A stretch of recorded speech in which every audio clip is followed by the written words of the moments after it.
galera, bem-vindos ao primeiro vídeo do Quadrinho em Sociedade. Eu sou o professor Alexandre. E eu sou a professora Aline. Essa série tem o objetivo principal fazer com que você consiga que seus pais comprem quadrinhos achando que você vai estudar. Na real, você vai estudar mesmo. Vão mesmo. Mas, enfim, vai ter quadrinhos. É isso? Exatamente. Explica um pouquinho melhor pra eles como é que vai funcionar essa série. A gente vai sentar aqui e vai falar de quadrinhos que a gente gosta. Vai ser assim. Na verdade, a gente vai fazer todo aquele blá blá de história e geografia, lógico, né, que a gente curte também, mas a gente vai ficar conversando sobre quadrinhos, recomendando alguns. Tem spoiler, então se você não quer, só pega a primeira parte, né, enfim, mas spoiler de quadrinho, de boa, gente, vai. Na moral, vocês têm que... É mais uma interpretação, né, do quadrinho. E suave também, tipo, porque os spoilers são bem devagarzinho, bem de leve. E você pode estar pensando aí, só vai ter quadrinhos tipo Persepolis, vai ter Persepolis? Vai ter Persepolis. Mas não vai ter só Persepolis, vai ter quadrinho de herói, como a gente pode ver pelo primeiro, que é o Lanterna e o Arqueiro Verde. Estão aqui logo de início e o Alexandre vai falar o porquê do início, porque tem toda uma história aqui. Agora eu vou tomar meu café. Bom, pessoal, tem um motivo pra gente começar com o quadrinho do Lanterna Verde, com o Arqueiro Verde, né, escrito pelo Dennis O'Neil e pelo Neil Adams, né, um desenhista, o outro roteirista. E a ideia, galera, é o seguinte, né, por que começar por esse quadrinho? Porque ele é um divisor de águas dentro de toda a historiografia aí dos quadrinhos, né. Se a gente parar pra pensar, né, os quadrinhos de heróis, né, vamos começar pelo de herói, porque quadrinhos existem, né, desde sempre, né, mas os quadrinhos de heróis, eles começam ali em 1938 com o Superman, né, ele é o primeiro super-herói a nascer, e a questão é o seguinte, os quadrinhos, eles sempre serviram para refletir a sociedade de alguma forma, né. Por ele sempre ter trazido consigo aquela questão de ser cultura de massa e tudo mais, ele acaba refletindo muito a sociedade em que ele está inserido, né? Ele acaba sendo um espelho dela. Então o Superman não é diferente, ele nasce lá em 38, né? Ele é o imigrante. Super maniqueísta, de início. Exatamente. Hoje então, não mais, mas naquele momento super, tipo, bem versus mal. Exatamente, é assim que ele surge, né? E ele reflete uma sociedade ali pós-crise de 29, né? Então você tem que trazer essa questão da dupla personalidade, porque é o seguinte, você lá é o cara que trabalha numa lojinha, mas você também pode ser o super-herói, né? Então essa é a ideia que está por trás desses super-heróis no começo. E isso é o que a gente chama de Era de Ouro dos quadrinhos, né? Quando acaba a Segunda Guerra Mundial, né, os quadrinhos eles vão ficar ali nos anos 50 numa espécie de limbo ali, vai ter várias questões, vai ter censura nos quadrinhos, vão começar a dizer que os quadrinhos vão estar induzindo a homossexualidade, ao crime, né? Adoro esse tópico. Exatamente, e aí vai ter, né? Viu? Nossa, já virou homossexual, virou criminoso. Exatamente. Nossa. Enfim, isso aconteceu. Isso exato, isso vai surgir inclusive com um beleza. livro que chama A Sedução dos Inocentes, se eu não me engano é esse o título, né?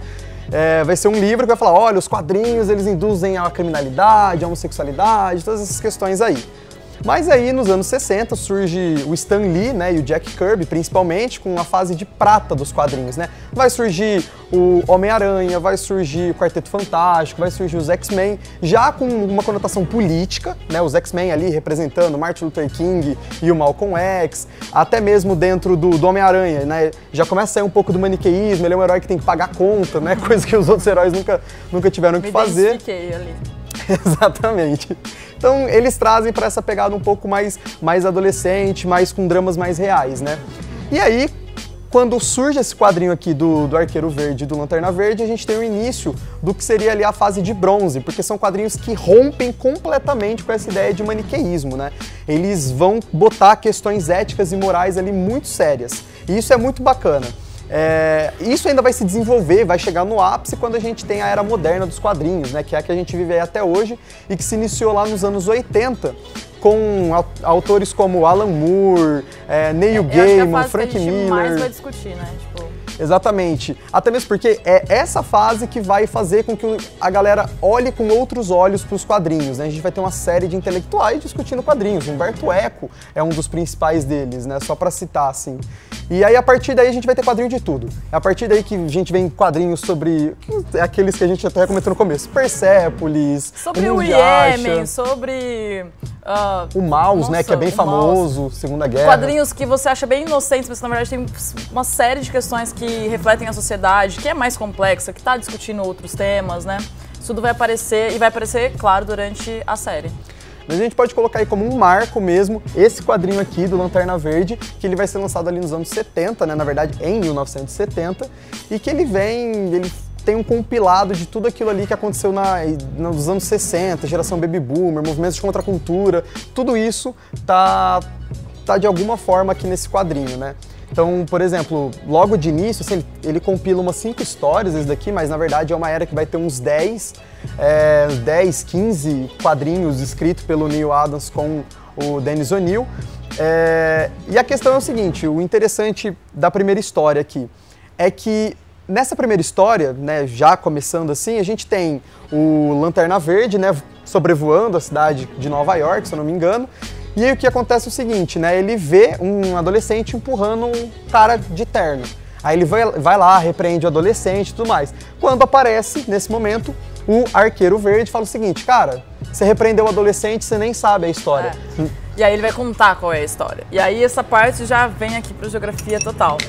E aí vai pro seu café que vai esfriar. Com certeza. Nessa parte, ele fala assim, cara, você tá fazendo isso, você tá pensando que o mal é o adolescente, mas na real, esse senhor que você tá protegendo, ele é dono de um prédio que tem uma série de idosos, ele cobra aluguéis abusivos, ele não melhora o prédio e, além de tudo isso, ele quer transformar o prédio em um estacionamento para ter mais lucro. Então a gente já vê o espaço urbano enquanto mercadoria, né, enquanto algo valorizável, e aí um processo até de gentrificação, né? Ou seja, eu vou valorizar aquele lugar e aquela população vai sair daquele lugar.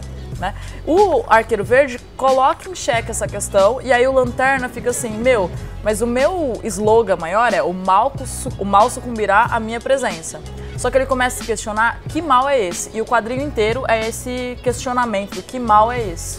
E é interessante, né, porque esse quadrinho ele tem uma das cenas mais emblemáticas aí da história dos quadrinhos, que é bem nesse começo, quando ele começa a se questionar, né, que é quando um senhor negro para ele, né, e diz o seguinte, olha, você já salvou caras de pele roxa, caras de pele verde, trabalha para uns carinhas de pele, uns carinhas azuis, mas você nunca olhou para o seu próprio país e tentou salvar a galera de pele negra. Então ele começa a não só refletir diretamente os movimentos sociais, os movimentos negros, os movimentos dos direitos civis dos anos 60, como ele acaba com o maniqueísmo, né? Como você falou. Total. O mal sucumbe, mas o que é o mal? Quem é o mal?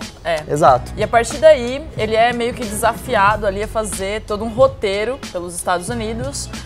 Vai um azuizinho junto, vai os dois, né? O Arqueiro e o Lanterna, eles vão fazer todo um caminho pelos Estados Unidos buscando o que seria esse mal, ou na verdade tentando chegar à realidade do que seria os Estados Unidos. E aí isso vai estar em todas as histórias, né? A partir daí a gente tem a primeira história, que chama Desolação. O nome já é cortante, porque Desolação é uma cidade mineradora. Isso. E aí o nome já traz muitas questões ali.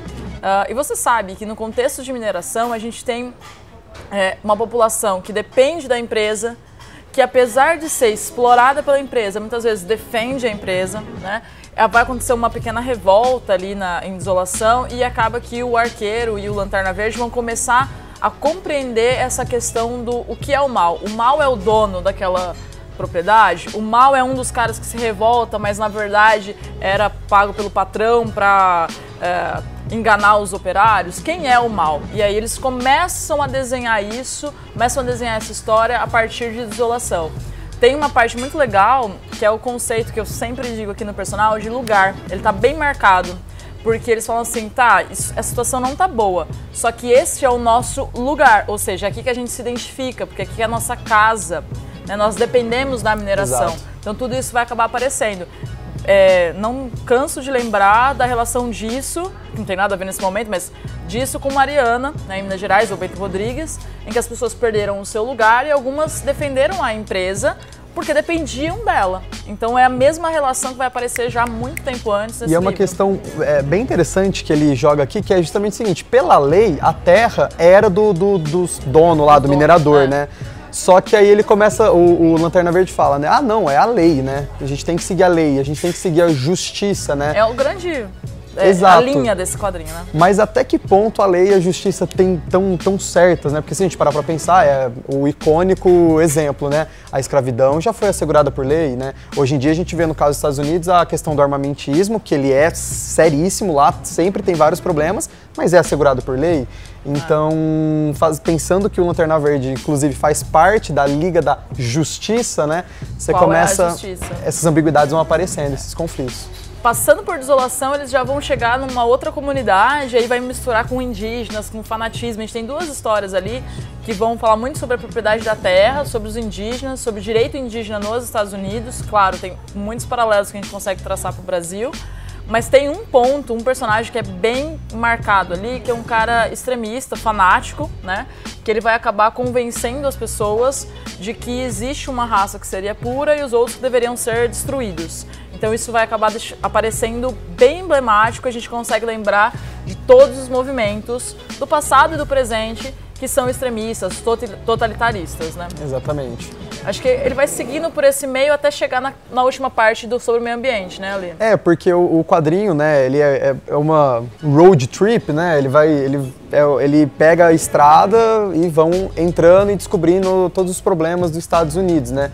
E, de novo, vamos voltar ao termo de cultura de massa, né? Se ele é cultura de massa, você pegar e escancarar todos os problemas dos Estados Unidos na cara dele, da sociedade como um todo, né? Isso é muito importante, né? E, inclusive, como a gente tem, né, os Estados Unidos historicamente tem esse problema com as questões ambientais, a última história é justamente envolvendo uma questão ambiental, um dilema ainda ético, né? E é um dilema que a gente também encara em outra dimensão, mas também encara. O dilema colocado devo salvar o meu amigo? É o arqueiro, né, que faz esse dilema, o Lanterna. O Lanterna faz com relação ao arqueiro. Não, é o contrário, o arqueiro faz relação ao Isso. Muitos verdes, muito difícil. Ele falou assim, devo salvar o meu amigo ou, né, ou o meio ambiente? Porque para salvá-lo eu vou precisar derrubar uma série de líquidos, acho que até petróleo, uma série de coisas de poluentes no meio ambiente. Então um dilema entre o indivíduo e o total. É em outra escala completamente diferente, mas a gente também vive isso no dia a dia. Vou satisfazer os meus desejos individuais ou vou pensar no meio ambiente e na preservação da minha espécie, do meu planeta, no coletivo, na perenidade dos recursos, né? Então isso isso aparece nesse último dilema, né? E não tem uma resposta muito clara, apesar de várias coisas acontecerem, eu não vou falar porque vai ser muito spoiler.